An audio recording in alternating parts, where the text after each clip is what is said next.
Welcome back to the Line Podcast. My name is Aaron Alexander. This is a place that we bring together the world's leading experts on all things health and wellness to help you optimize your mind, body, and movement. Today's conversation was with some dear friends from the beautiful Austin, Texas. This is remnants of my last trip out there, and it was a really beautiful conversation. This month, there's been a general trend of discussing relationships. I think that is quite important. Everything is relationship ultimately, whether it's your business, whether it's your family, your girlfriend, boyfriend, children, a relationship with yourself. So we go into this concept of relationship. Christie and Colin have been together for the last 19 years. They have a very idyllic world that they've created. And they've got a beautiful family and beautiful home and beautiful community, and they are leaders in their community, and they're hella smart, and they're great. They've really done a good job. Together, they are the winners of The Amazing Race, that was a big part of my vision for a short time. There's no better show for me to go on, in my opinion, than The Amazing Race. And they not only went on the show, but they won that stuff. So that was pretty cool. They've been on a couple times, and they won $1 million. Which is pretty great. And then they reinvested that into some cool stuff. But with or without the show, they are badasses in their own right. Colin is a pioneer in the world of drone technology. So if you see those creepy little drone things flying up in the air when you're at a park or something of the sort, you have Colin to thank for a good chunk of that technology. And we get in this conversation, the discussion of antennas and how those drones function, how they communicate to towers, and the metaphors of how that relates to humanity. Colin is also a pioneer in the world of hydrofoiling, which is so freaking cool. It is essentially flying an airplane wing across the ocean or a lake or anywhere of the sort. And pretty cool. I'll post some stuff on the Instagram and Line podcast of us getting out in the water and doing that. Really cool. Christie is a complete badass in her own right as well. She is Miss Texas. She is an actress. She is a model. She is, I think you could say, spiritual intuitive. She's a badass. She's great. The combination of these two human beings is just absolute like nuclear fusion, and bring them together to have one conversation present to y'all. I'm very grateful to have the opportunity to do that. I think you're guys going to get a lot from this conversation, and I hope you enjoy it. If you are interested in strengthening that sweet, sultry, supple body of yours, we have put together the perfect kit for you.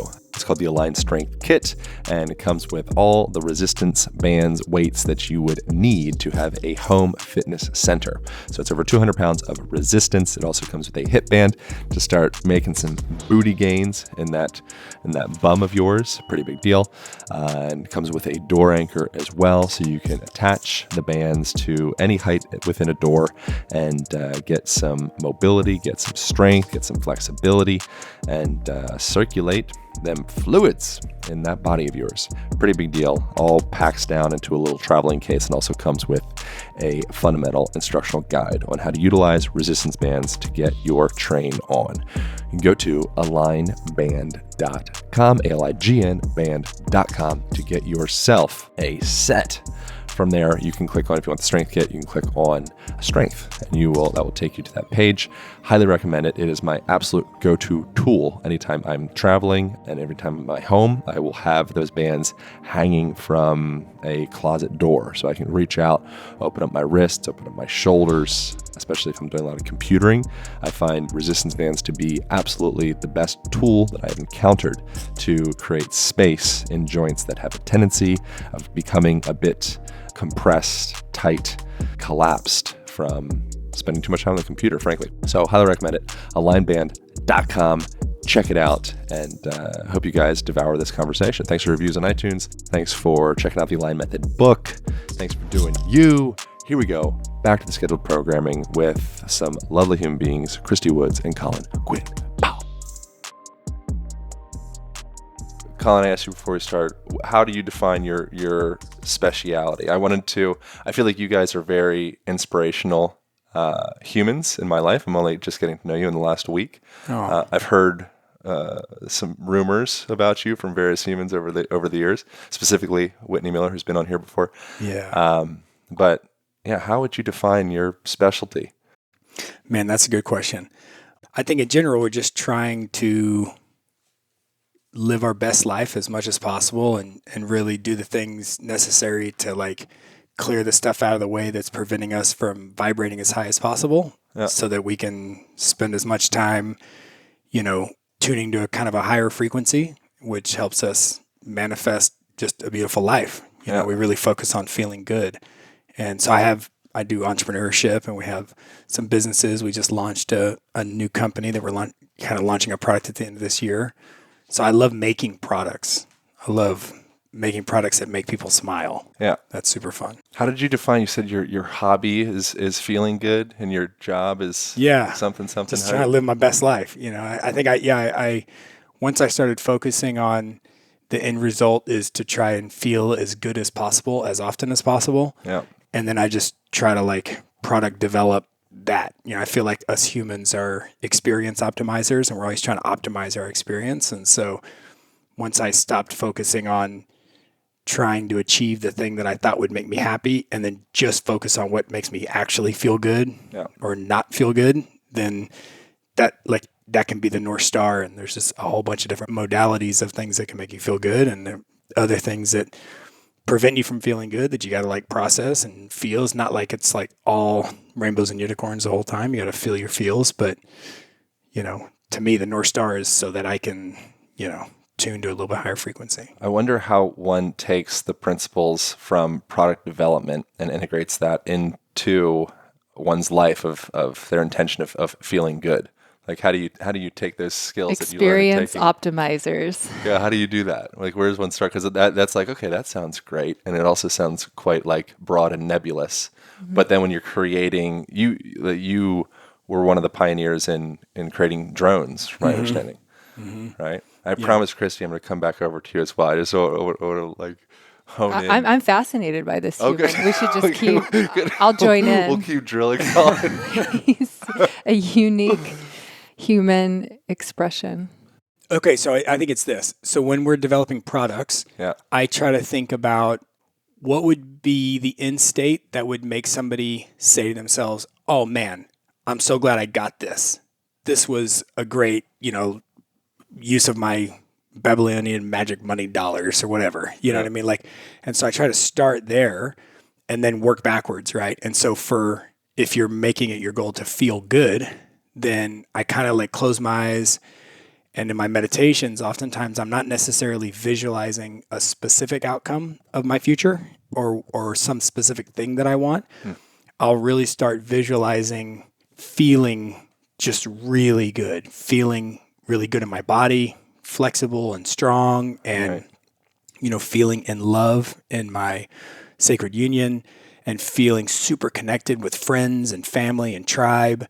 And like, I picture myself doing things that like elicit adrenaline and like get me in my body and doing things that like just get my stoke level super high. But I'm not necessarily picturing the exact thing. It's like I see myself feeling that way, and then I kind of back into it.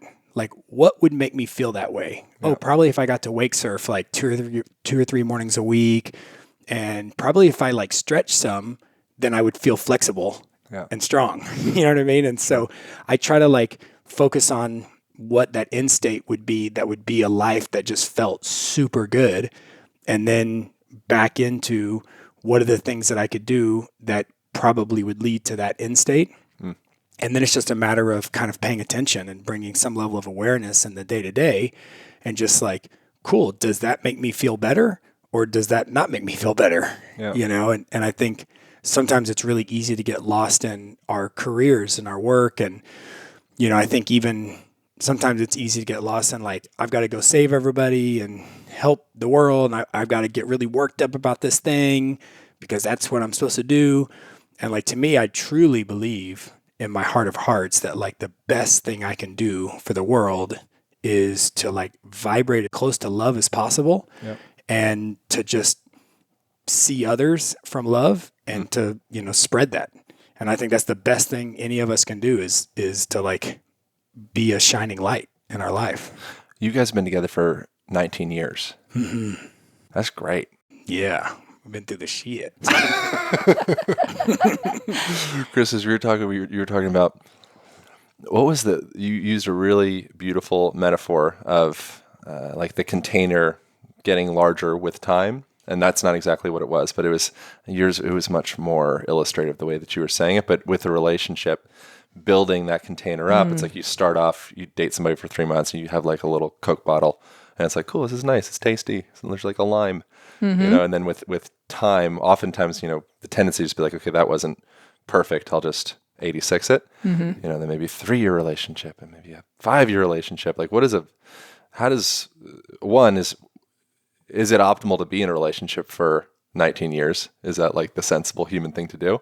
Well, we met in college. I was 24 and you were 22. And that was an interesting experience of coming together. He was relentless. We were good friends for about 9 months before he transitioned out of the friend zone, I guess. But I think it was a long and winding road. We talked about the longer you've been with someone, Esther Perel says, you'll have 3 or 4 different marriages in your life. It may be to different people or to the same person.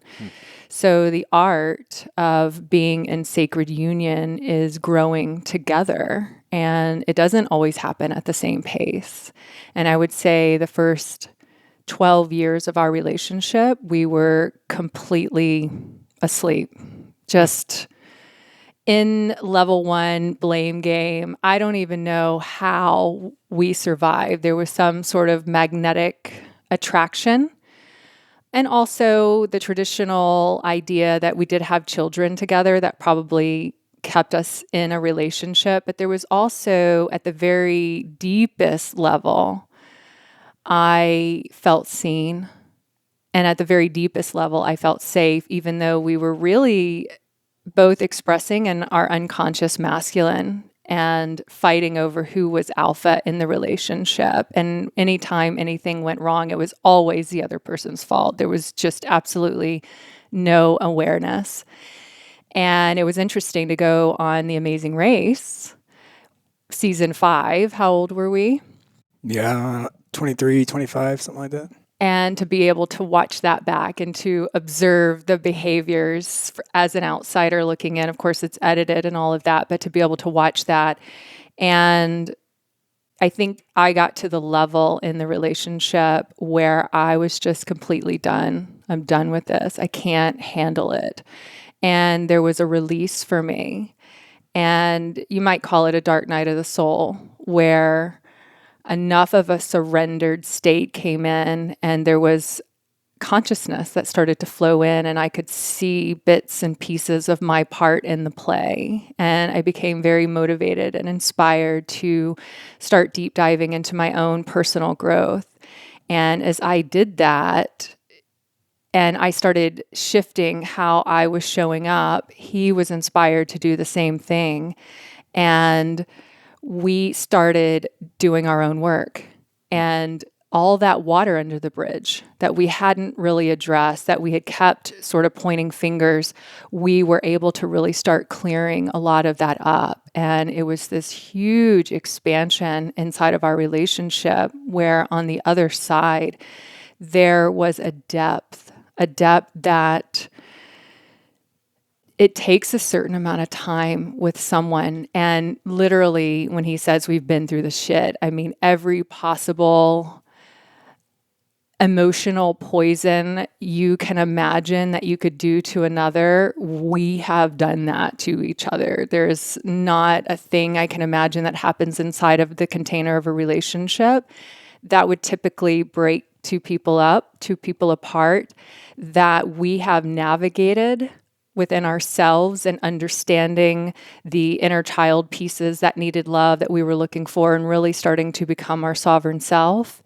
And in the process, on the other side of that doorway was a whole new level of passion, a whole new level of love.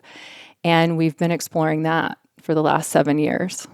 So what's the process of being able to I guess, drop your attachment to being right enough to be able to reflect and say, like, where am I responsible for this fight or this discomfort or any of that? Like, how does one cultivate that? Or is that even a part of a solution? I think in the beginning, as we started to do our own work, which is a combination of all sorts of things, including plant medicine, as we began to expand our own awareness, we could see the mind, we could see the ego at play, and you can start to see your part in the play. And as you become aware of that, there's a softening that happens.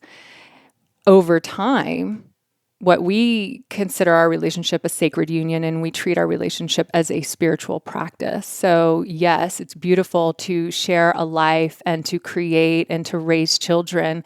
And also, anytime we go into those spaces and places as we begin to expand, he's not going to let me get away with anything, and I'm not going to let him. I mean, it's just part of the nature of the contract of the relationship. So we've been such an integral part of the integration of when we have really expanded inside of a plant medicine or psychedelic space, for example.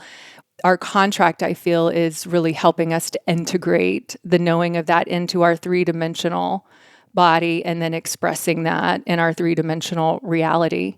And I think, also it's just having a faith, a knowing that you are definitely creating your own reality. Like once you have seen that and tasted that honey, then you just have to trust it when you're in that space, when your ego's flared up and you're triggered and you're like, for sure it is their fault and they are doing this thing and that's why I'm mad. Then you just have to rely on like, no, even though it feels this way, like I know for sure I am co-creating this experience for myself. I created this person in my life. I brought this person in my life. My projection. This is a projection. My creation. That's it. And you just have to have faith in that for long enough to just soften a little bit and go, okay, cool. So let me just like sit with this and like, what am I to be seeing in this? There were enough experiences where we saw our own ego at play, and then we got to the other side of that doorway and we would feel the expansion inside what I would call the Horus of our relationship. So if you've got two entities together, that middle is that Vesica Pisces, and that's the Horus. That began to really grow, and the North Star was really, this is a direct masculine reflection in my life, the most, and it's probably going to trigger all the pieces of the body, mind, and me that are not fully mature and not fully sovereign. And it does in the beginning take a little bit of faith, but as you start to see that happen and on the other side of those doorways, the relationship begins to deepen, then it's inevitable. So when we're riding high and we're riding that wave, it's beautiful and we're milking it as much as we possibly can. And we know, because we've said yes to expansion, we've said yes to being on the leading edge, that there is always going to be something that comes into the experience that's going to trigger an opportunity to grow and expand. And the commitment is that we're doing it together. And the knowing is, even if I can't see my part in the play right now, I'm going to sit with how I feel. I'm going to get into observation. I'm going to do all the things, meditation, yoga, pickleball, like all the things that really allow us to get into a high vibrational state, and also all the things that allow us to reflect what's really going on and to feel our feels. And then clarity starts to set in, and then you start to see your part, and there becomes a shift, and you're playing off of each other and doing it. And then the next thing you know, you see each other again. And when you see each other again, you're not back to where you were, you're even deeper. And then we really practice, most people might be familiar with Tantra in sexuality, but I would liken what we practice more to Egyptian alchemy, where we're really charging up our Ka bodies and we're going into those spaces and places. And what does Ka body mean? Ka body would translate to light body, your energetic body, and how much you can really radiate that out into the world.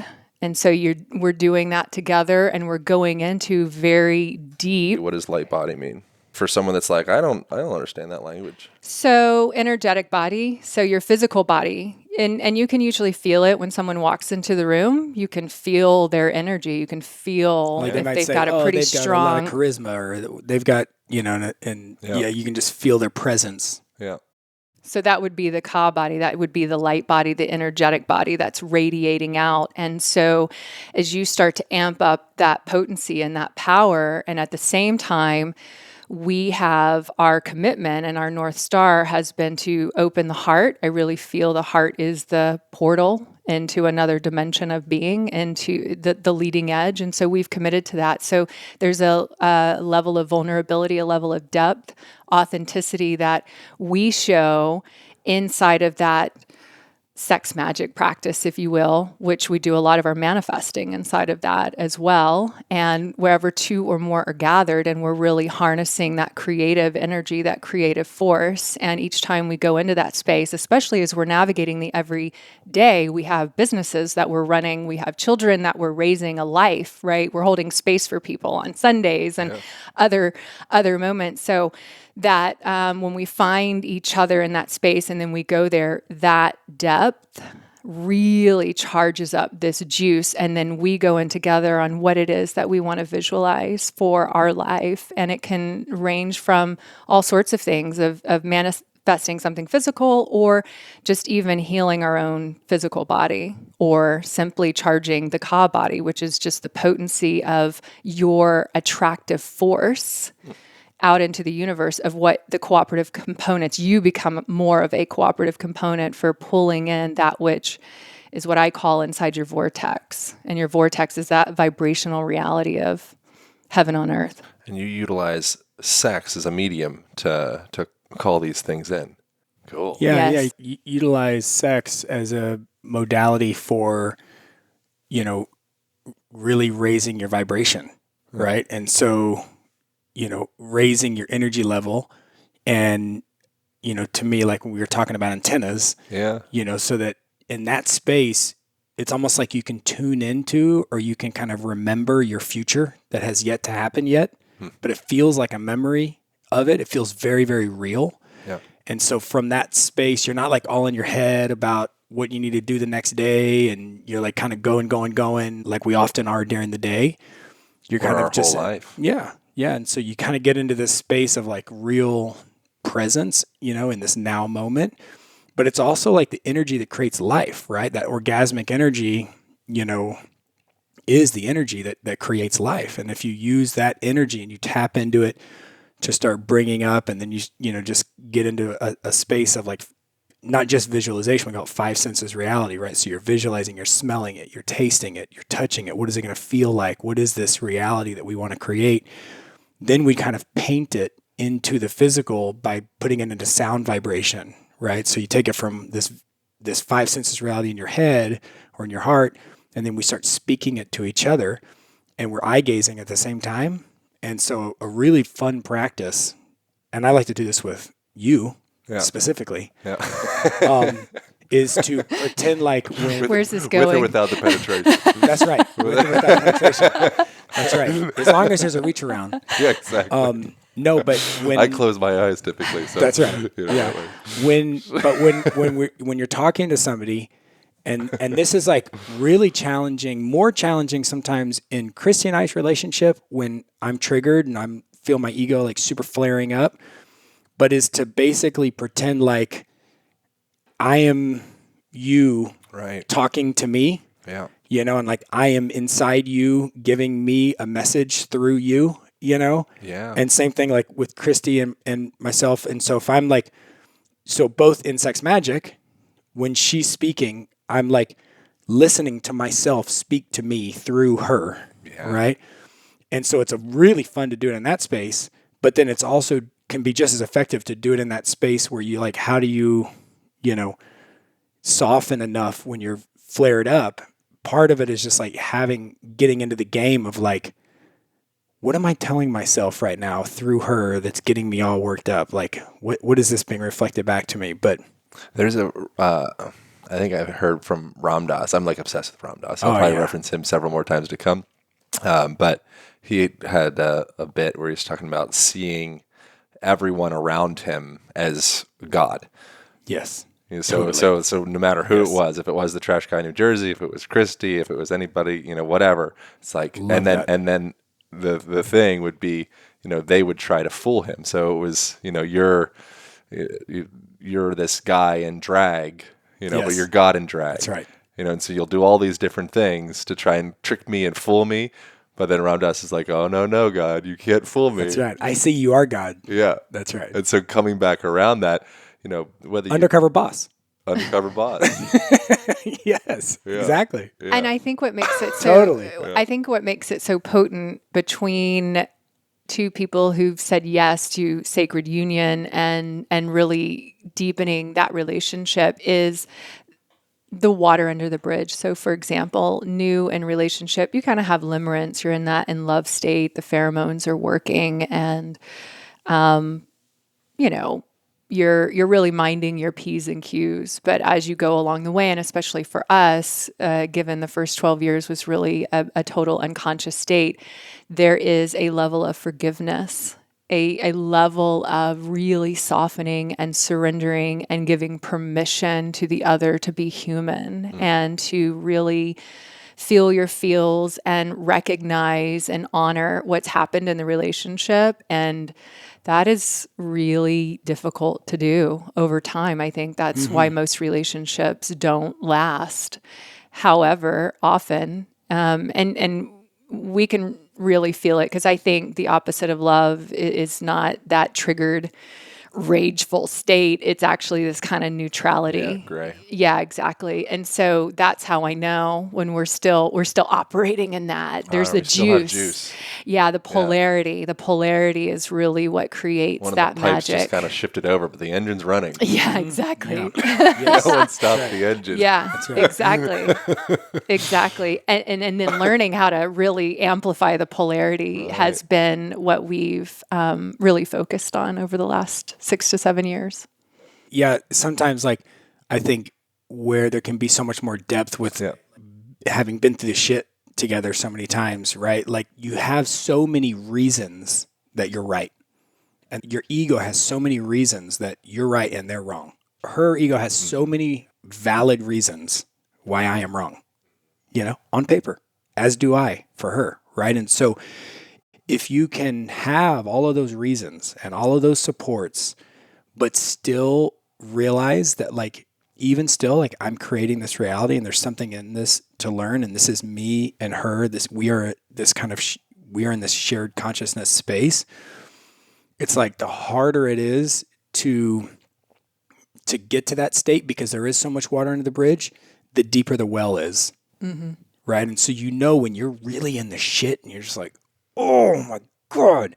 It's we've been there enough times that we know that on the other side of it is this beautiful garden. If we can navigate that storm, if we can navigate and understand, not just be okay, we're not going to talk anymore and then we'll come back together. It's if we can just sit there shoulder to shoulder and look at it together. And if we can navigate that, if we can be the bison and just walk toward the storm and say, let's figure this out. Let's go through this together. Because we've been there. We know the harder it is, the more beautiful it is on the other side. It's just that polarity. I watched The Dumbest Things on YouTube. I watched lots of so do our kids. Yeah, perfect. And so one of the things I was watching was some clickbait thing. It was big ships getting smashed by waves. Okay, I watched that too. I'm going to watch the shit out of that. Yeah, and Qualified Captain. That's great. Great Instagram handle. Well, one of the videos that I saw that I was like, oh man, the metaphors are all over the place. But the ship, these waves were coming in, and at first it was sideways. And if it was sideways, it's just going to get smashed. It's going to get destroyed. Yes. And so the ship had to consciously make the decision to say, oh, fuck, I can't go back. I can't go sideways. I need to turn into this, hammer it, and go straight in. And then, whoa, it comes over. Yes. And it made it through. Yes. But all of your senses would be whatever you do, don't do that. Yeah, just cower and take it. And then you just get crushed. And then you get crushed. Yeah. And then you blame the ocean. Yes. That's it. And then you blame the ocean. Yeah. So I think that's surrender. Spot on. Yeah. So that's surrender, I feel. Surrendering into, leaning into, going head first, but also taking the time we've had to learn to take that space too before going right for it. To feel the feels. Balance. Yeah, It's exactly. And there's a reverence, a level of reverence that begins to show up. I mean, we're much softer with each other now. I feel like even in the last year or two, it's always growing. It really blows my mind how it can continue to expand, because I do think we have a program that says, oh my God, I can't imagine being with the same person for 19 years. It's so boring. But in reality, you are growing. You are a multidimensional being that is expanding in every given moment. And the only thing that gets boring is when you begin to develop a confirmatory bias for who and what someone else is. And that tends to happen with the people we're closest to. We think we know them, just like You put them Ram into does. a prison cell. Yeah.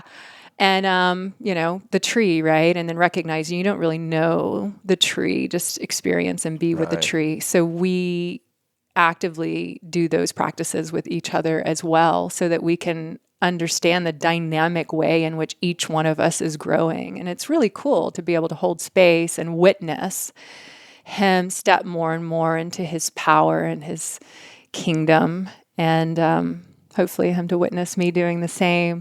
And there's a reverence that grows to see, especially when that I remember seeing him when he first started with DJI and the drones, and CEO of DJI North America, and just the power in which he could command everyone working for him and how much they loved him, and just his nature about that, and just so impressed. I didn't know him to be that way. And that was well into our relationship. I had never seen you in that way. So that amped up the polarity right there immediately. And it was just, and that was entering into probably our third marriage. I think we're probably on our sixth. Yeah.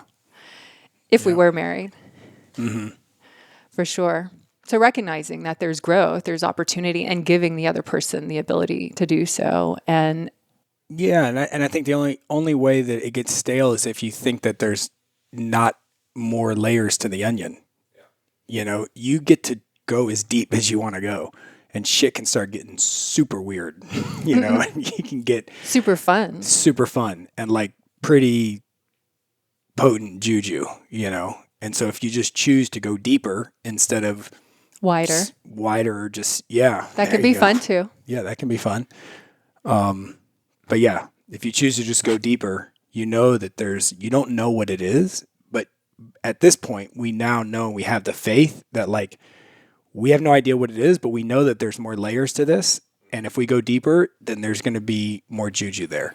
Something I sometimes feel some degree of like conflict with is more Ram Dass stuff, like focusing on the soul part of you as opposed to the ego part of you. Most of us, we're trained to, we were talking about this the other day, like the system that we have developed in like the Western modern culture, capitalist, all that stuff. Nothing against bad, good, no moralistic judgments of anything, but it's devised such that it's dependent on you viewing yourself as a consumer. The more stuff that you have, the more money you have, the shinier car that you have, all that stuff. If you all of a sudden just say like, I don't need any of that, and I'm just going to go live an aesthetic lifestyle and live in a cave someplace, it throws a jam in the system.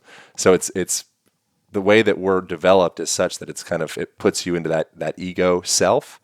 But what I witness, maybe just myself, but I think I see it around, is sometimes kind of like this bypassing of actually doing the work to get to the point where you're authentically connecting with that deeper light body layer or soul layer, whatever language you want to put on it. And I think sometimes we can just bypass all of the actual real world issues that we have and just kind of become these, like, some of the language sounds almost like sociopathic, or disassociated or disconnected. Disassociated, yeah. And so it's like the balance between, I guess the term would be like spiritual bypassing, and actually authentically, truly connecting into something that's more, that well. Yeah. And not just kind of talking about it. You know what I'm saying? Like really having the human experience. Which is why the whole like new age hippie, all those the annoying end of those spectrums, I think, is that. Mm-hmm. Where you just idea, you take that, you throw some words on it, you get the T-shirt. My shirt says love on it. And you're like, perfect. Yeah, I did it, right? Yeah, no, like, totally. Well. Yeah, no, and I think it's interesting. The ego gets a bad rap, right? But that's that's the part of us that convinces all of our cells to like make up this like this separate body from yours. You turn into a rainbow body. You're just going to go full rainbow body, right? So like as long as we're here living in this dream and we're like playing this virtual reality game, like fully live your human experience, you know? And that's why, we have this, I personally have I try to find balance in as many areas of my life as I can, but with like psychedelics, I can have a psychedelic experience and really tune to some frequencies that I wouldn't necessarily be able to on a normal, just day-to-day basis. But then it's like, I don't want to go visit that space again until I'm able to make sense of it and really bring it into my human reality. Yeah. Like, how does that download that I got, in psilocybin space, how is that integrated into my day-to-day work life and into my entrepreneurship and into my life as a parent and into my relationship with my kids and how I run our household and our relationship, my relationship with Christie? It's like, once that is fully all in, and like, how does that affect my normal day-to-day ass life as a human in this matrix reality? Okay, now I can go out and like get some more, instead of just constantly going to the well because it feels good and never like bringing it down into our like human existence. Take a quick moment and share something that I have been super excited about in the last month. We recently launched the Align Total Strength Kit. If you're a person that is working from home, perhaps your gym has closed and you want to integrate some of those same practices that you were doing at the gym into your home life or travel, the Total Strength Kit is the absolute perfect package for you. So it consists of 4 different weight resistance bands, so it totals over 200 pounds in resistance. It also comes with a hip band to get those booty gains, to cultivate that sweet bum of yours, and also includes a door anchor. So you can attach all of those bands or one of those bands, any variety that you'd like, to any height on any door, and you can get your home workout going. Personally, I like to use the bands just for mobility. So I will hang the bands. I'll take like an orange band and a black band. I'll wrap them around my waist, and I will put the band at the highest height, so at the top of the door, and I will just go into a little down dog while the band is subtly pulling back on my hips. So this specific exercise, which we have a full breakdown on how to do it upon purchasing the band, is one of the best ways that I've found to decompress my lower back, decompress my sacrum, open up my hips, my hamstrings, and really just kind of get my body back into alignment in a short amount of time. So there's a lot more exercise that you obviously can do with that. That's just one that I really enjoy. But the sky is the limit, and we include an instructional guide for you guys to get started with that. So jump over to alignband.com, ALIGN band.com, and you can get yourself moving. If your gym is closed, I highly recommend incorporating the Total Strength Kit into your life. All right, back to the program with Christie and Colin. Pow.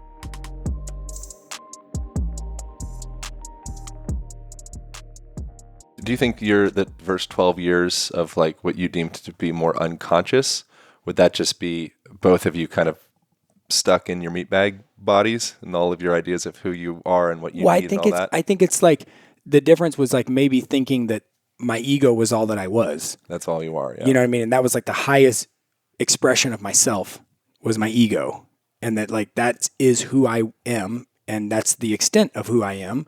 And therefore my ego, I was always comparing with everyone else's, that we weren't all one consciousness, living a life, experiencing ourselves through many different lenses. It was like, I am a different person than everyone else, and my version needs to be better than their version, Yeah. And so I think it was just living in that state of being, fooled by the game too well, right? I mean, that's the whole point of us living and experiencing ourself through the other is like we should pretend that we are not the other. And that's like the point of the distortion, right? So consciousness can experience itself, more objectively. And so I think it was just in the first 12 years, we were just blinded and fooled and just not aware that there maybe is like a little bit of a bigger game going on. And now, I want to like embrace my ego and be friends with my ego and go create in the world and like get on the pickleball court and get super competitive, Yeah. But it's with the understanding that that is not all that I am. That's just a part of me. Yeah. And when that becomes embodied and not a mental concept, there is a shift that happens. The temple is cleaner. You do get out of this. I think there's an old paradigm where people are in this there's a subtle layer of competition of just kind of superior, inferior. How do I measure up? And the more you integrate the knowing that you are more than this physical personality, this particular avatar, the more you really know that, you can start to meld and become really good friends with the ego. So you can really feel into and love your unique expression and all the energy, which translates into emotions and how you respond to that, knowing that you're so much more. And I think we really, by virtue of how long we've been together and by virtue of probably growing up and also the unconscious state, we really allow each other our human experience. There's not really a whole lot of spiritual bypassing in this relationship because we would call each other out super fast. That's like the nature of the relationship, which I think is some higher contract that we must have said yes to, even when we were unaware of the fact that we were more than just our egos, our personalities. Yeah, and I'll expound upon that briefly. And I think when there's two people that can truly embody that, consciousness and understanding, and then you take that into sex magic, and then you're like really increasing the energy, over time, and then you're looking into each other's eyes, and you're both in a state of full creator consciousness. Mm. And then you're also in the state of knowing that the other is the creator as well. So you have like all four of those threads connected. That's when shit starts getting real interesting visually and energetically. And you're like, oh, wow. Like we are actually these archetypes living in this physical space right now as these like Colin and Christie personality bodies. But like, there's like a lot more going on here that's very interesting. Well, just becoming cooperative components to allowing for lack of a better word, but a higher frequency to flow through and to express itself in all that you do, including what you get inspired to do. Yeah. For example, our Sunday Fun Day that gets inspired through a whisper that then starts to grow, and there's no intentions behind it other than the desire to bring community together. But you can see as you try to become like water, just to flow and not really decide where something's going, but to be this cooperative component of saying yes and just feeling into my body of what feels good and what doesn't, and really flowing with that, and then just kind of witnessing it. And the more it's like being in this flow state, but in your life, and then you get that kind of jolt out of it. It seems like you're guided whether you like to believe it or not. Like I like the analogy of you have your kid and they're in the little shopping cart, race car thing, and the mom's pushing the shopping cart. But then the kid, they're in there and they got their steering wheel and they're like, wow, they're doing it. It's like, it's a great time. Yes. And they start to get attached to the quality of the steering wheel and the metal. And it's like, wow, I have the best shopping cart in the store. Yeah. Look where I'm going. Yeah.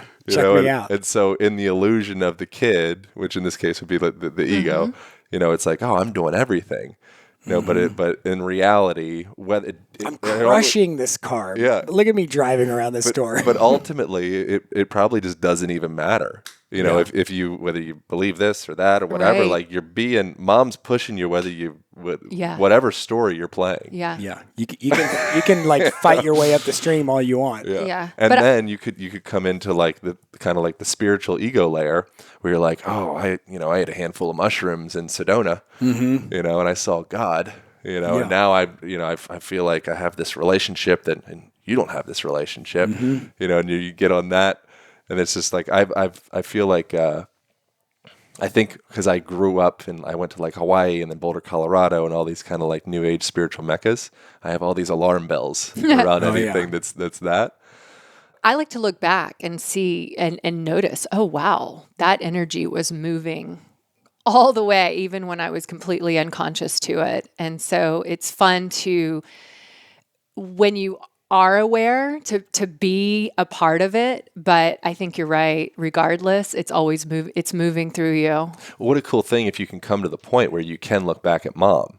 And, you know, and then you're like, I think in that, to me, my sense is that perhaps would be the difference between like the 12 years of your unconscious relationship into the switch over. Perhaps metaphorically, you guys both kind of turned around at mom simultaneously. You're like, what? Wait a second, what? Has this been happening this whole time? Yeah. That's what we're doing here. Yeah. And it's much more enjoyable. It's much more enjoyable for sure to live life that way. What are the small parts of you guys, the unmentionable parts, like the ego, kind of the dragging tendrils? Because if they didn't exist, you would probably just turn into rainbow colors and drift away into the ether. Is there like still working childhood traumas and things that start to pop up? Yeah, for sure. Like I think we have fairly become aware of our core traumas, you know, and it's like really clear to see, like, you know, wasn't good enough, didn't ever feel like I was quite good enough for dad, and so like, you know, try to achieve, and am I good enough now? Am I good enough for your love now? He was, you know, I looked up to him massively, and he was, you know, this very, very big, charismatic person and just gave so much love out to the world, and I felt like he didn't give as much here, you know, and he was, you know, and I think, so I have a tendency to, if anything is going wrong with her, then that means that I'm not doing a good enough job because she's upset for some reason. And so therefore, like, that's basically her saying, you're not doing a good job. When really she could just be getting upset about something that has nothing to do with me. But if she's getting upset, she's basically looking at me and saying, you're failing, is how my ego is taking it. You know, and then I'm like, well, I'm not failing. What do you mean? I did this right and I did that right. And then I want to prove how I'm doing all the things right, you know, that I'm good enough, you know, and she's like, I'm just upset because this other shit happened. Like, why can't you just let me be upset? You know? How long are you usually lost in that? No more than like a couple years at a time. Yeah, no more than a couple years at a time. Good. Yeah. It used to be a couple of years. Then we got it down to a couple of months, then a couple of weeks. Now it might even only be a couple of hours. Yeah. Yeah. I wonder, what do you think is going to be surprising for you in your relationship to come? Many, many things. Yeah. I mean, at this point, we've been surprised. Nothing would surprise me. And I wouldn't say to put my finger on it, because now, having done this, even for 7 years consciously, there's just so much more waiting around the corner. It's fun to do life with someone else and to feel like you really do have a teammate that is rooting you on. I think in the beginning of the relationship too, there was so much competition between the two of us. Like I said, we were kind of fighting for that alpha. And so rather than allowing the other to really step into their power and hold that space and learn how to do that with finesse, the way the energy wants to flow, again, going back to that Horus, that Vesca Pisces, now we actively do that. And there is a power in knowing that someone has your back in that way, no matter what. I like to bring every potential word that people might be like, oh, I don't really understand what that is. So like the word energy, frequency, all of those, I like to draw back and be like, hey, what does this mean?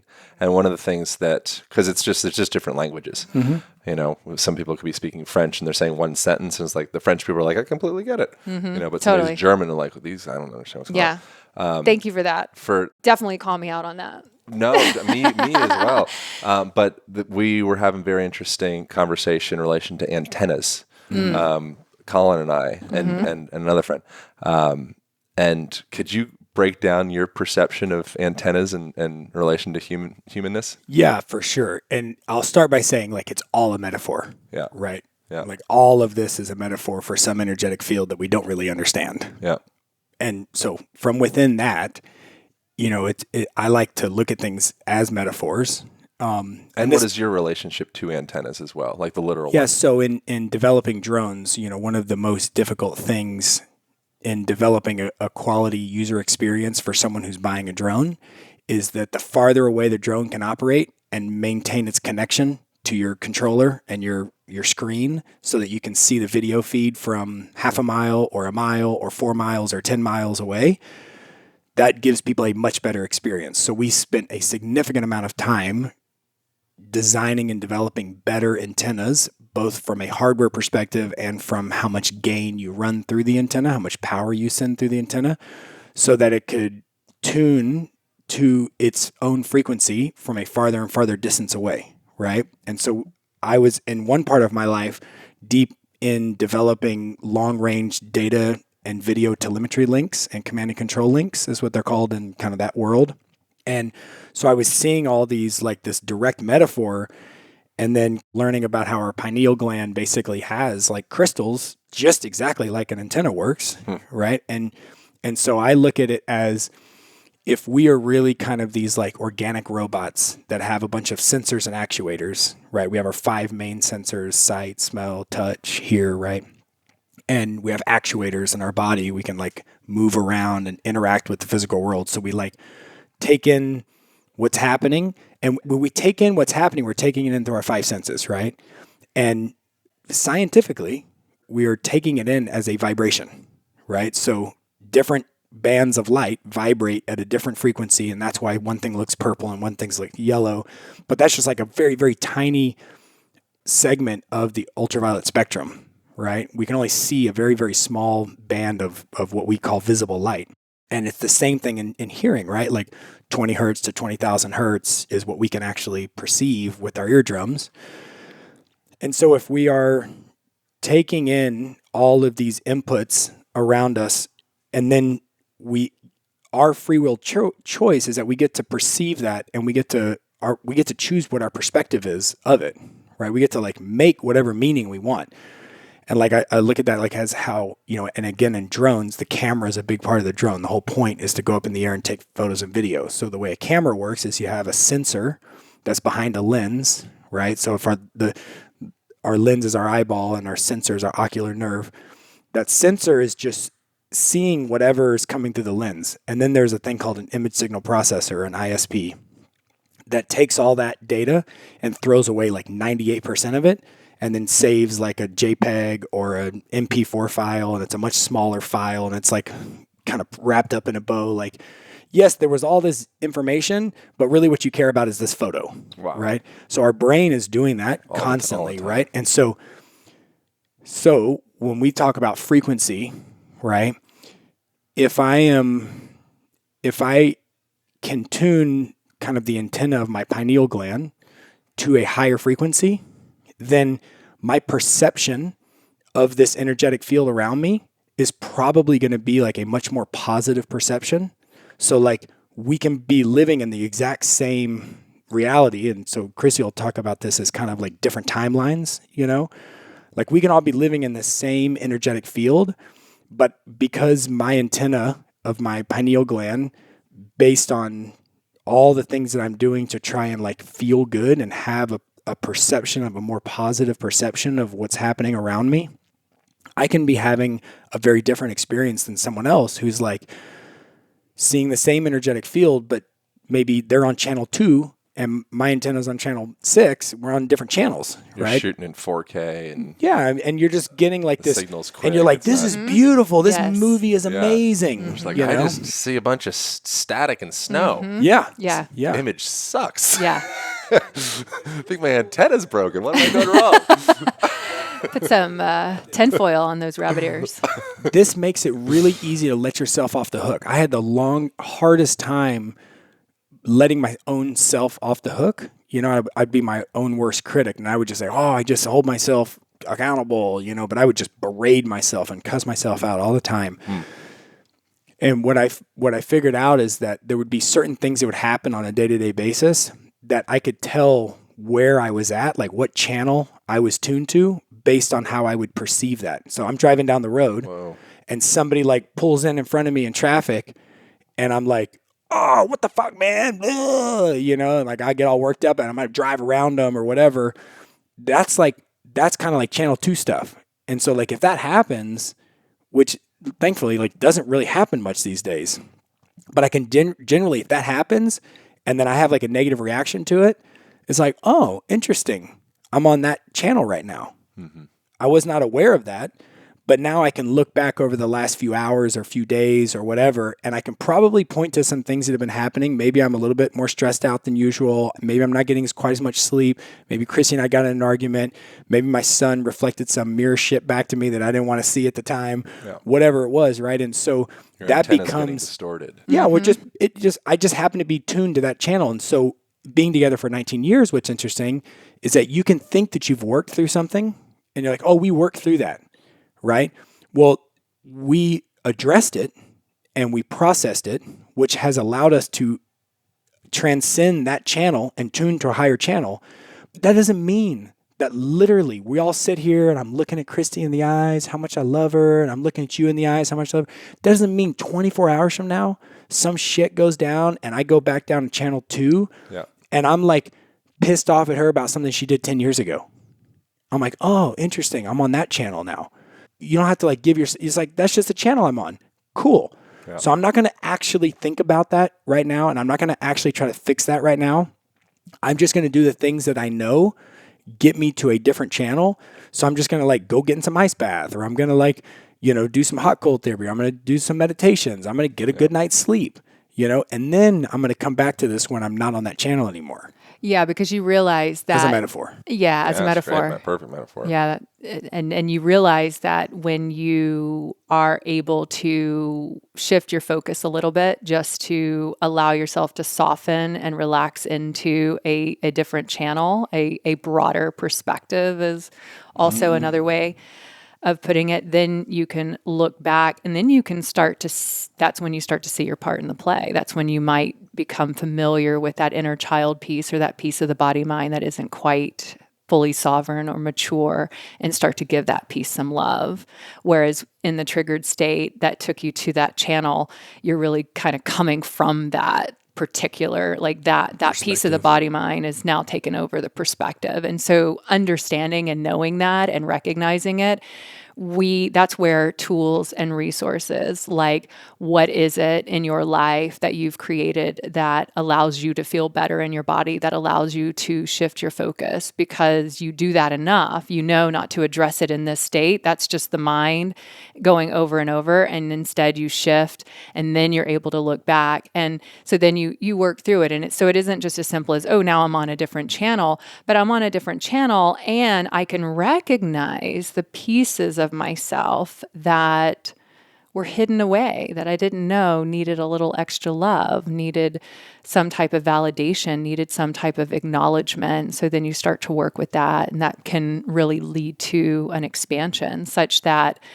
what bliss you experienced on Channel 5 before, it's even more bliss because you've allowed yourself to feel some of the sorrow or the sadness or the despair that you'd been tucked away, had been hidden in the subconscious. So you took the opportunity to really use that triggered state as a form of expansion, as a form of really growing and expanding. Now when you go back up, you're tuning to Channel 6 or Channel 7. You can like keep going. So it's always these waves, and as long as your waves are not, for me, I just don't want my amplitude of the wave to be massive.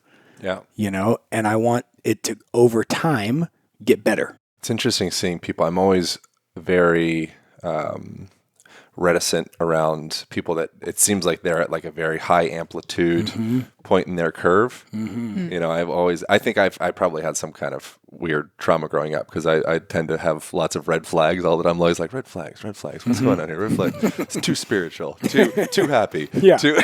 Yeah. Like, what is this? Or when they're like super happy and they're like, yeah, 2 days ago, I was like ready to kill myself. Well, and now I'm like super stoked. I'm like, whoa, that is a very short wavelength. Yeah. And that's the thing I'm always wanting. It's not like I'm just like, oh, this person's, crazy. They're bipolar or whatever. But I always do step back a little bit when someone's like really happy. Yeah. I'm like, okay, like, is there a trough? Is there a dip to this? Like, where are we at right now? That's right. Because that was a cool experience. Yeah.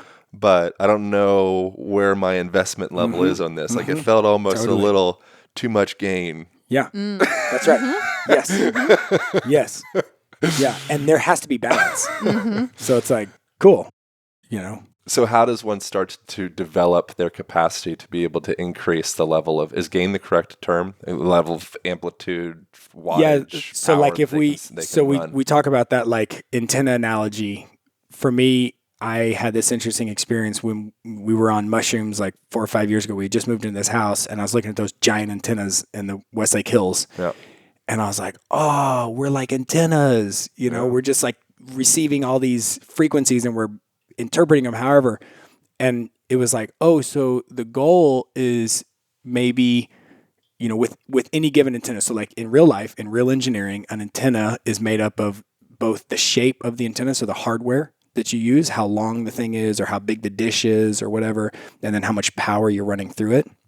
So I kind of likened doing supportive daily practices like meditation or stretching or exercise or sleeping well or eating well or having great conversation or connecting with other humans and getting authentic and sharing your truth and all these different things that are like supportive to our systems is kind of working on the hardware of our antenna. And that's kind of what you can tune to naturally without in a very sustainable way. It's handyman going up and they're oiling up all the, that's right. the nuts and you're and building bolts, you're building this antenna. Your antenna is getting bigger and brighter and your dish is getting bigger so that no gain running through it. I'm tuning to like pretty high channels just naturally.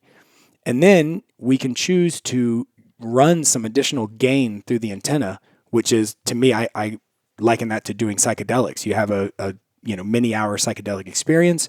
You've taken your given hardware that you have been working on, and then you're going to run some electricity through it so that it can maybe reach an even farther signal than it could have on its own. But it is a function of the hardware of your antenna. If you have some tiny little wire that's 2 inches long, right? And I don't care how much electricity you run through that antenna, you're not going to go tune into a 4K signal coming from 50 miles away, right?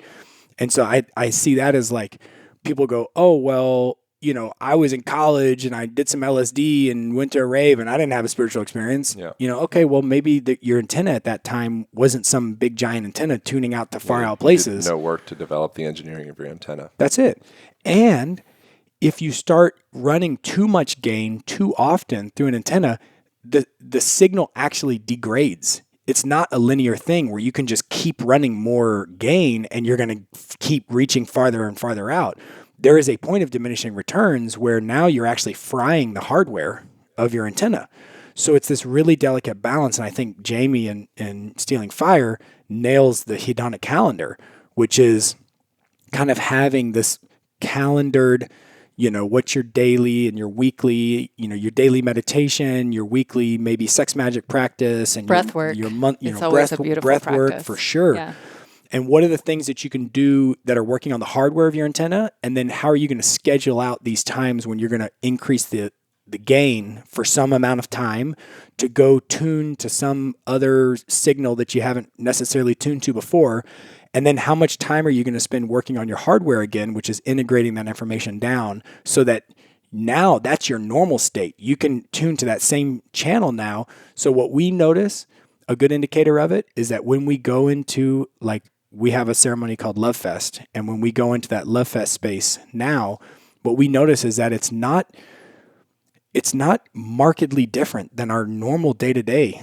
We're not in there going, holy shit, oh my God, like we did the first couple times. It's like that feeling of being on, really high quality MDMA and mushrooms was like mind blowing. And it was so different than our normal perception of this energetic field that it felt like two completely different realities. Whereas now it's like, oh yeah, nice reminder. Okay, cool. But like this pretty much feels like we normally feel. It's like the person that's the back to the child in the cart analogy. They take a look back at mom in the hedonic calendar. Yes. Maybe once or 10 times a day. They're like, hey, okay, cool. So, oh yeah, right. Yes. I almost forgot. Yeah. Oh, okay. Yeah, that's right. Yeah. Yeah. And then you have that experience like, okay, cool. That's congruent. So I think it's just a balance of like, and always keeping track of, am I doing the necessary work on the hardware of my antenna? And if I'm considering an experience like some psychedelic experience, is it in alignment with the timing of like developing the product of my antenna? How does a person safely imbibe psychedelics? Obviously, maybe say like psilocybin would be like one that's there's a lot of testing around and such, more common one. I think because it's been illegalized, now it's starting to open up, thankfully. I think it's really important. There's just a lot of ignorance around it. And so people's perception, we were talking about this as well before, it's very binary. Yeah. Bad, good, there's no nuance to the conversation, as opposed to seeing as like, it's an immensely powerful tool that demands great respect. Reverence and respect. Yeah. That's the big one coming in, reverence and respect. And it's unfortunate because, I believe a big part of the patriarchy has been to kind of squash not just the feminine and how active that particular energy receptive plays a part in our expansion, but also I believe that psychedelics has been a part of leading edge consciousness since the beginning of time. Thousands of years, yeah. And when you lose reverence and respect for that, the fidelity of it completely goes out the window. And you have people, the shadow aspect of that is to abuse it and to have no idea what you're even doing or dealing with. And we don't, because it's not fully legal, have those really showing the way, those rites of passage that we would have had once upon a time that would have helped mature the feminine, mature the masculine. And I believe that's kind of what we're doing now. We're in the very beginnings of that. We're on the leading edge of that. And I think to answer your question, it would be find somebody who is comfortable in that space and is giving, that modality, the reverence and respect, that is warranted. Yeah. And I would say start easy, light, and kind of explore, like, what does this feel like for you? And probably don't go back to that well until you feel like you have fully integrated your last experience. And that might be like a year. Or two. I mean, you can really feel it by the amplitude.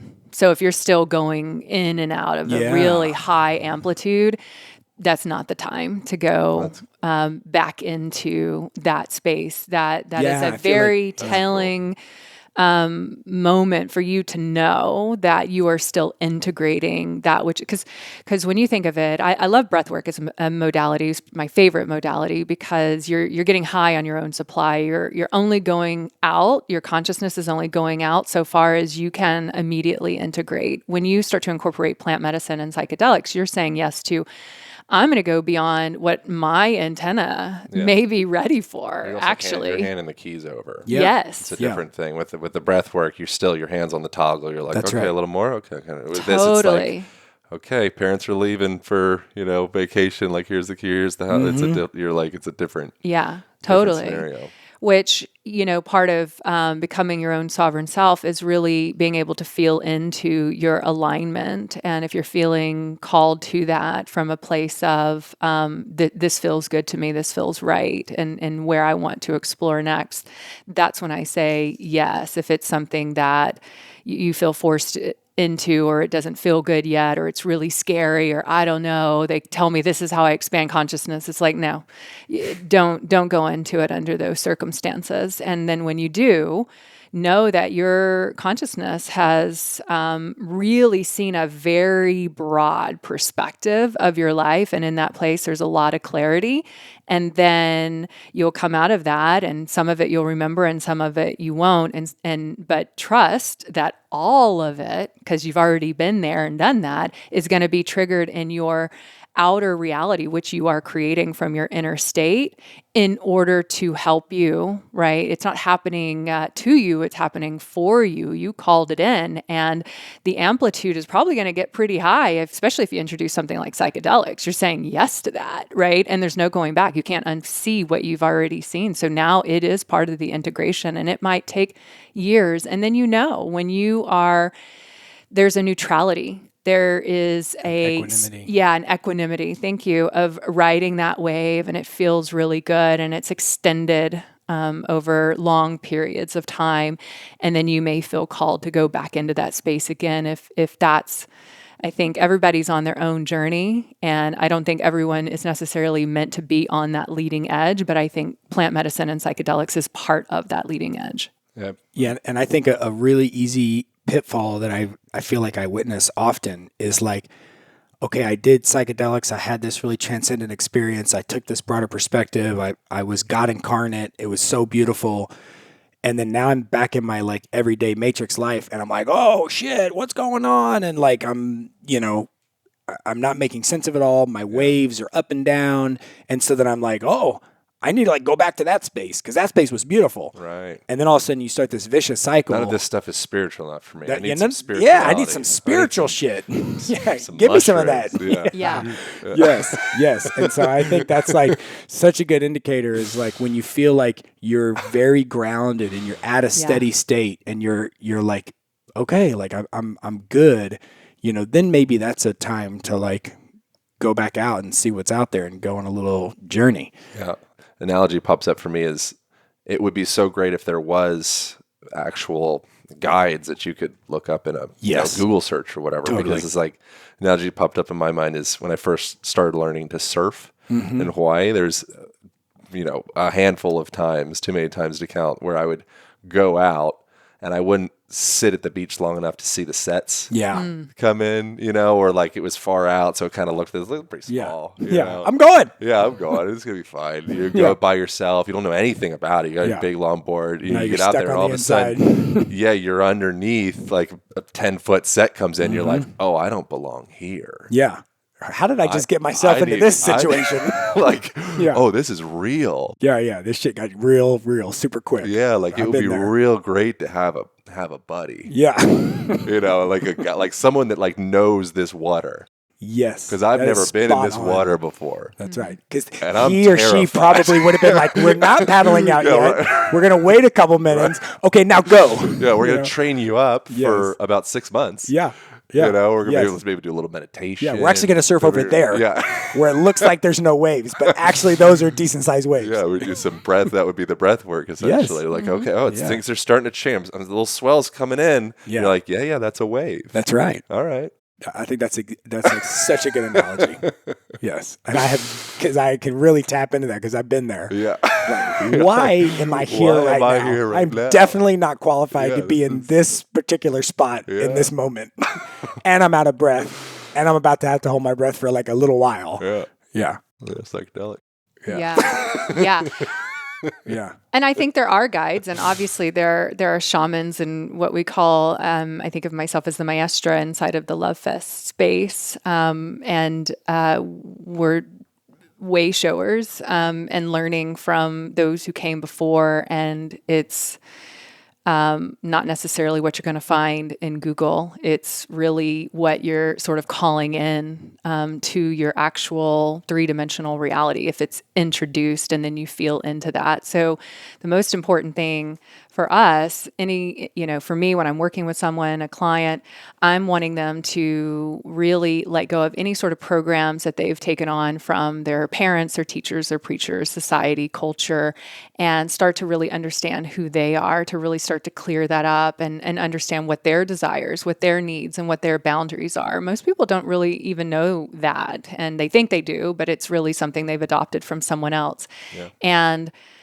so really, for me, the goal is getting someone into a more sovereign, free state. And then from a, psychedelic perspective, it's like, okay, that's if you're feeling called to do that from that state, and really check in with yourself if this is something that just feels cool and everyone else is doing it, or if it's feels like more of an inner soul call. Yeah. And then at some point, I think there is something to just being thrown in the ocean. Like the only way to learn to surf is you need to be in some fucking waves. Yep. True. And I like, think but they look scary. Yeah. I'm not feeling called. It's like, you kind of need to be there you don't need to do it. Yeah. And but that's if you want to do it, you need to be there. Yeah. Yeah.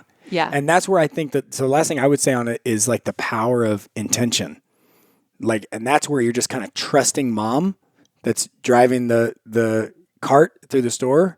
You're kind of like saying, hey, this is my intention. I want to go to the frozen food aisle or whatever. Right. And then now you're going to get thrown in, but like just get clear on what you actually want out of this experience. Right. Like take a moment, think about what ideally you would be getting out of this experience in your life. Set and setting.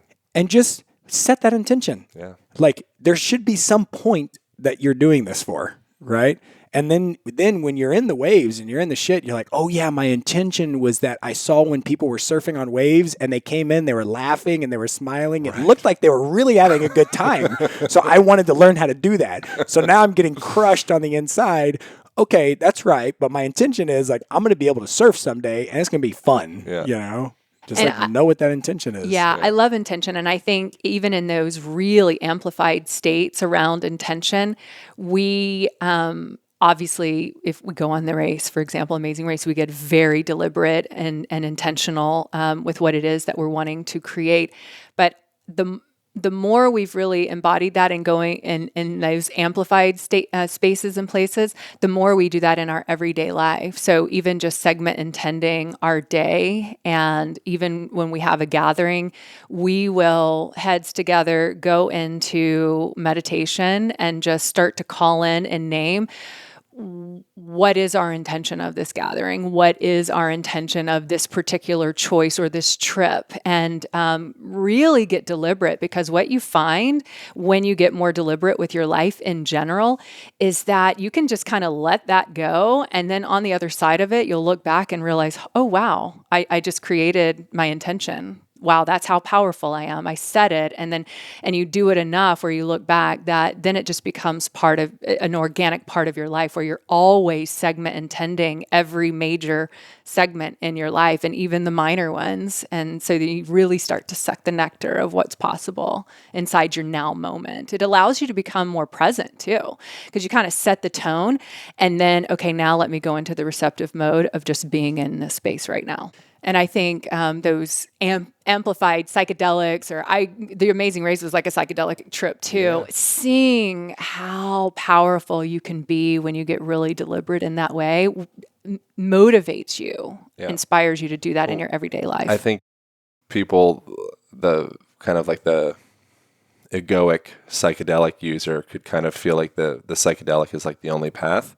But I think it's very convenient that a psychedelic trip, that's the language that's used, because you could do a trip to France and rent out an apartment and be like, I don't speak any French, and I got a girlfriend. Wow, now I'm busking, and then you come back to your apartment in Venice or wherever, Austin, and you're like, whoa, what a trip. Yes, that was a trip. Exactly. That's exactly what I mean. Exactly.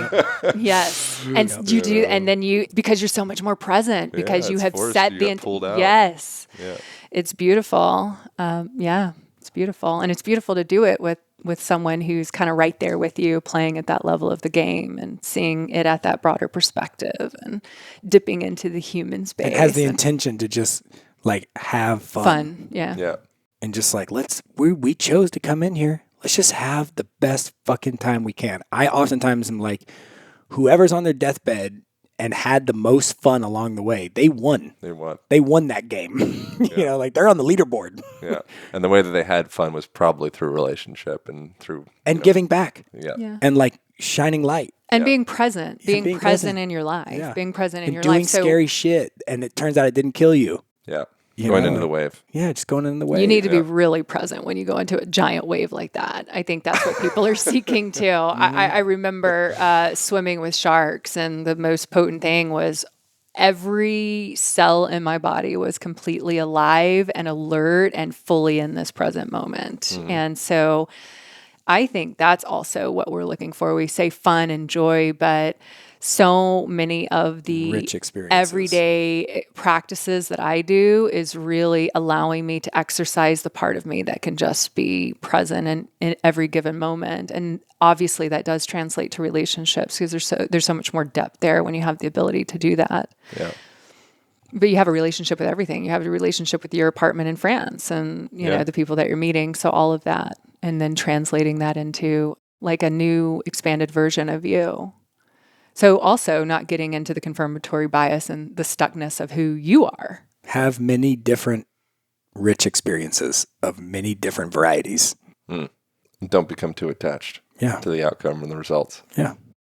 Just do a bunch of different shit. Yeah. Try stuff out. See what works. Yeah. And then take notes. And take notes and watch yourself through it. I look at myself, how I respond or choices that I make now versus a year ago. And I love seeing the growth. I love watching and seeing myself and recalibrating how I've seen myself. I think a lot of times too, when people are ready to level up, the reason they're not is because it's hard for them to calibrate to the new expanded version of who they are. And that is also what's so special in relationships, is to have that reflection of that and then be reminded and then to step into it and then to live that and to experience that. Because also I think we get bored with ourselves because we kind of put ourselves in a box, versus when you're really expanding through that present moment awareness in all of those different experiences, it really becomes fun to be with yourself and see how you respond and how you react, and how not be afraid of the feels, not be scared of what's going to happen on the other side, and just kind of move forward. You do that enough. I mean, we translate that to resilience too. This is a resilient motherfucker. I've learned so much from him. Colin, I think in a past life you were like some type of wartime commander general or something like that. I think you would do very well in that. If there was like an army behind you and we were going into battle, I'm like, Colin. Thank you, brother. Yeah. I mean, that's a high compliment. Yeah. I always said if there's a zombie apocalypse, I'm so glad you're on my team. Yeah, for real. Thank you guys so much. Dude, thank you. What a great experience. We manifested you into our life. We did. That's the way it works.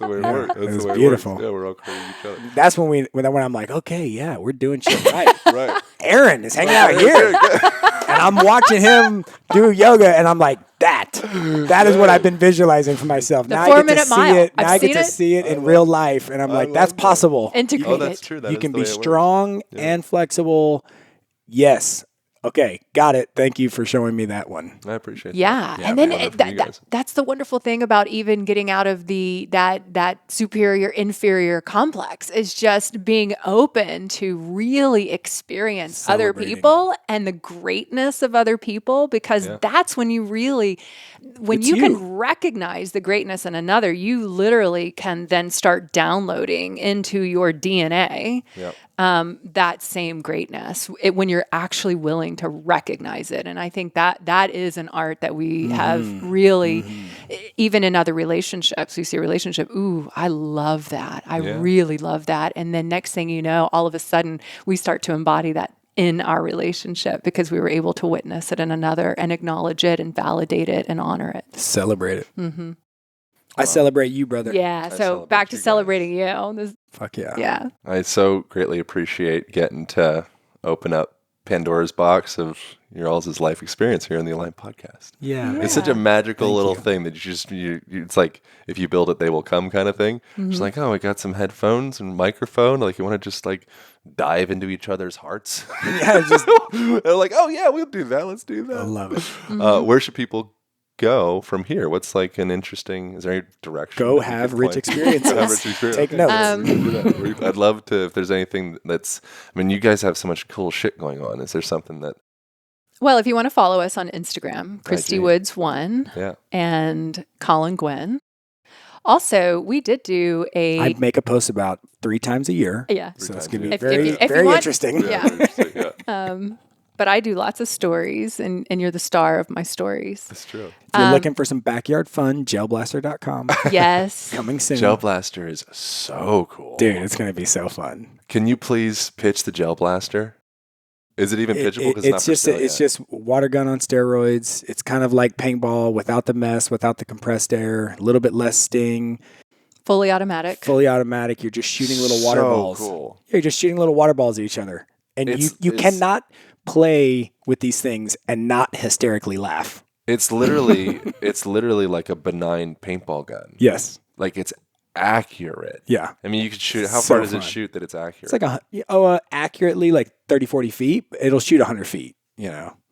But I got to play with it today. In the yard, when you're shooting each other, and you're like getting hit in the face and in the teeth with those things, you know. Wear like some glasses. You should probably wear safety glasses. You know, I have been shot. Our attorney would love us to say that. I have been shot in the eyeball though, and all was well. It wasn't that bad. It's a squishy little ball you're shooting. But you would just laugh hysterically because you're getting pelted by these things. They feel like a little rubber band pop. Eyeballs are surprisingly resilient as well. Yes, for sure they are. Yeah, circles, they're fluid. Yeah, but we're launching in next month. Oh, cool. Yeah, gelblaster.com. I'll put this out around what date are you launching? They'll be pretty much available early November. Cool. You know, Target.com and Best Buy and Amazon and our website and all that stuff. I do want to say, too, we talked a lot about relationship, and we did create a free video series at colinandchristie.com. And talks about a lot of the stuff we just talked about. A lot of low-hanging fruit for any relationship. We should probably take it. We'd love to do it again. Any relationship looking to deepen their intimacy and to really start to explore just the surface level even of this Egyptian alchemy and this tantra that we talked about, and utilizing your relationship as a spiritual practice. It's completely free. colinandchristie.com. It was kind of our thank you after running the race and walking the walk that we talked and winning $1 million and understanding reciprocity.